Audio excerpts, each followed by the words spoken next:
Be merciless on the leader. Please give me a view, but a view is not a vote. A CEO's job looks absolutely wonderful from the outside, but nobody realizes the pulls, the pressures, the challenges which a CEO goes through.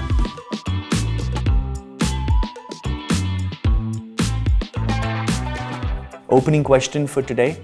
Shiv, how does a leader turn people into believers of a cause? I think it's important for people to believe that the company is headed in the right direction and it's doing the right things. Because an employee today is a volunteer. He or she has volunteered 2 to 3 years of their time to you. So you have to make the most use of it. Hence, that emotion to say that I'm doing it for the sake of the company because I believe in it is how you need to build people behind a cause. What would you say are the 3 most defining problems that leaders should solve for in the coming decade? Number 1 would be talent. The ability to source talent, the ability to grow talent, and the ability to give talent stretch roles so that they are fully occupied. Number 2 is the ability to relearn and make the organization learn everything to do with technology. The third one, which is actually linked to number 2 as well as a license to operate, is sustainability. Because if you are not sustainable, society will not give you the license to operate tomorrow morning. What is AI going to do to leaders and leadership? You need to ask yourself, what will this new technology and this new wave do to people? About 25% of jobs are going to change in the way AI will impact. So the first thing a leader needs to consider is, are his people sufficiently equipped to win in a future world? Is he doing everything for that? That's very, very important. Second is, we've always had a lot of data from the time computers came into this world, but it's not necessary that companies are using all the data. So I think it's extremely important for a leader to ensure that they get insights from the data and he moves the people and the organization up the innovation curve. And finally, whatever happens with AI, ML, etc., what's extremely important is the human engagement will never go away. Do you think Jack Welch's theory of business exists for profits and maximizing shareholder returns? Do you feel that's redundant today? A business is an economic entity finally. And I think we need to recognize that. Whichever way you define the results of that economic entity. Some people might define it as growth in revenue, growth in market share, growth in profitability, growth in market cap, whatever it is. No CEO will be let away scot-free if the results are poor. Why do CEOs change? Because economic results are poor. Wishing that the quarter-on-quarter pressure will go away will not hold. There's another reason why it will not hold, which is that if you look at the S&P 500, every 10 years, every decade, 1/3 of the companies drop out. Either they have gone bankrupt, or they've been bought over, or there's a merger and acquisition. So now you're talking of 170 companies every decade going out. It's not a small number. So everybody is worried, everybody is concerned that if they don't perform above industry average, then they will be candidates for either Chapter 11 or a buyout or whatever it is. What do you think, Shiv, is India exporting to the world on leadership? If I were to pick one, which I see which differentiates Indian leaders from leaders from either the Middle East or Southeast Asia or China or Europe or America, it's curiosity.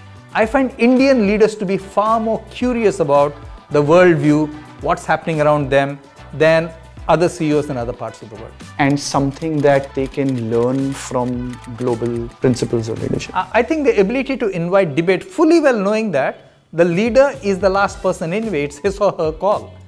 And when I used to run meetings, I used to tell people, please give me a view, but a view is not a vote. As long as I got 60% agreement in the room, I would go with the view. How does a leader make great minds work together? To answer this question, let's lean on another discipline where you have absolute rock stars on a football pitch.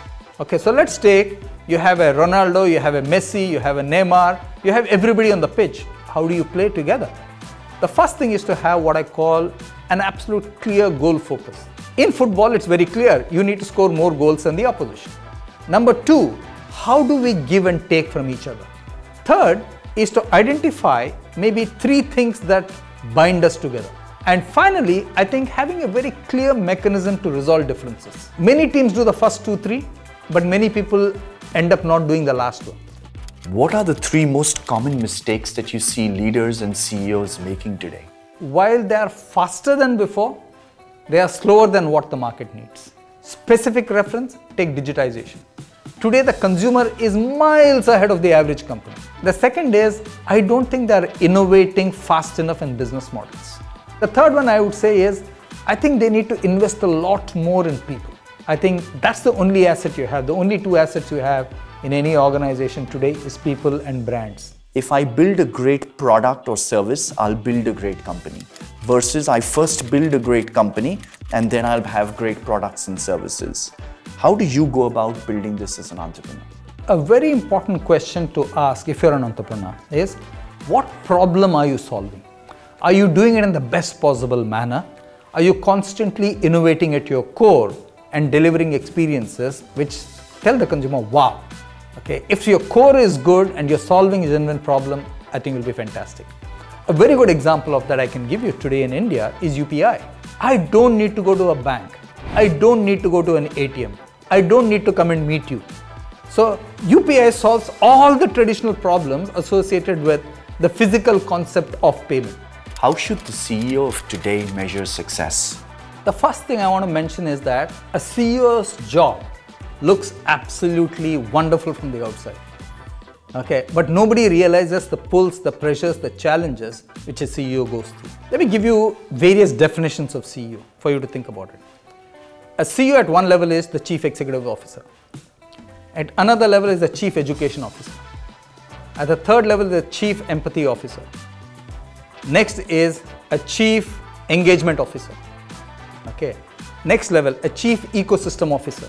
Then a very important one, Contradictory Expectations Officer. Because in every company, in every society, you'll have contradictory expectations of yourself. And how do you manage that? That's how a CEO is. There are just too many things on the plate. In the 1960s, a CEO would be measured on 5 to 6 measures. Today, a CEO is measured on something like 75 measures. The way I would look at CEO measure today is not in terms of winning or losing, but in terms of contribution. Are you making a positive contribution to society? Are they better off with you being there at the helm or worse off? Contributing positively is possibly the best way a CEO can leave a legacy. How does Shiv Kumar run an effective meeting? When I attend a meeting, I always ask for the papers beforehand. I read the whole papers, whatever they are, 100 pages, 200 pages. I make maximum of 10 to 15 points, write it down and send it back to everybody who will attend the meeting to say, I'll only focus on this. Let's only discuss this. And in the meeting, I'll say, do away with the presentation. Let's just discuss this and let's see what answers we have. Many times, people are doing post-mortem, which is looking back. The skill of a very good leader is to look ahead. Nokia, PepsiCo, Aditya Birla. What's the one thing that you learned about leadership from each of these places? I think Nokia was the most egalitarian company that I have ever worked with. PepsiCo was a lot about energy. American companies tend to bring a lot of energy. ABG was all about loyalty because people have been around for 20 years, 30 years, etc. 3 words that describe Shiv's leadership style. Fair, focused, forward-looking. What's that one trait you feel you could have adopted more of as a leader? I think one quality of a leader I have seen is Obama in his speech, the pause. The way Obama pauses, he makes people think and want the next word. I wish I could have that. What's been the most useful leadership advice you ever got? Who did it come from and what did they tell you? When I was in Standard 5, I had a teacher called Mrs. Mark, who was my English teacher. We had to write an essay on the radio and I wrote that. She gave me 66 marks on 100, which was the very best marks in class. But she said something interesting at the end. She said, Shiv, you have an ability to write well. Do not ever give up on this habit. When you're 10 years old, nobody tells you you're good at anything. And her words were so important to me that I kept at it. I was editor in school, editor in college, editor everywhere. And that habit has seen me through very, very well. I'm sure you've had a lot of failures. What's been your favorite one? I think the first dual SIM phone that we launched in India was a disaster, absolute failure. We knew it was a failure in 48 hours. All of us worked very hard at it. The team was heartbroken, but we gave the team a champagne bottle and said, go celebrate. So that's possibly my biggest failure, because we could have done a lot more with it. In the last 5 years, Shiv, what do you think you've gotten better at saying no to? I have become better at saying no to more engagements. When you are a senior person in India, a lot of people want your time for this or that or whatever it is. And so I've got much better at saying no to things. What's that one proud moment where you felt that your leadership really made a difference to a crisis? August 14th, 2007, the BL5C Nokia battery crisis. I think that was a serious crisis for the brand and the company. And I think all of us, the management team together, we did a fantastic job. And I think I did my part well.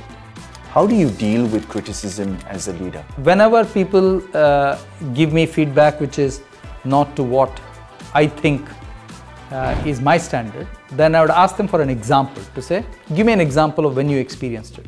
If you're an open manager and fair, people will tell you a lot of things openly in meetings or outside in the corridor, etc. What's your version of power in an organization? Simply the ability to get things moving in an organization. How can entrepreneurs today face giant companies?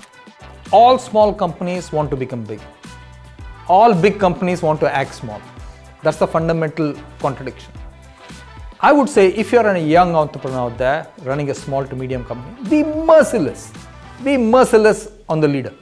Who or what is inspiring you right now? Oh, there are a number of things. For example, when I interact with young entrepreneurs, when I interact with Gen Z, I try to interact with people who are 15 to 20-year-old, etc. Their worldview is so different. That inspires me to say, wow, these guys are technologically so far ahead. They are so articulate. They're an amazing bunch of people. Who's been the greatest influence on you? I would say Mandela for two reasons. Number one, I think what he went through, and he didn't carry any revenge in his heart. And the second thing which I really admire Mandela for is, he did his 5 years and said, enough, pack up, I'm off. You need to know as a leader when to quit. Name a leader from a different space you look up to. Ben Stokes. He will be regarded as one of the finest leaders. In every organization I have led and we lead, we tell people not to be afraid. But Ben Stokes has achieved miraculous results by telling people not to be afraid. The simple thing of taking fear out of people is something which I truly admire in him as a leader. One thing you've learned never to do as a leader. Not to lie to your employees. One thing you've learned always to do as a leader. Be the best prepared in the room. The first thing you did in the morning as CEO, the last thing you did at night. Look at my schedule for the day, look at my schedule for the next day.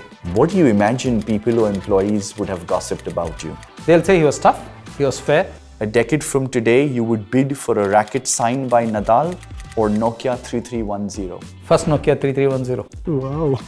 Your most prized possession is? I have a t-shirt signed by Ricky Ponting.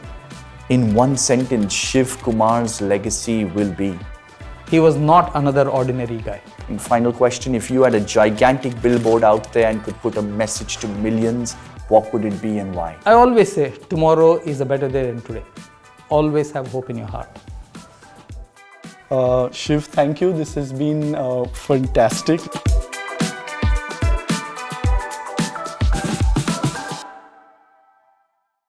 You didn't ask me your first question, which is actually a good one.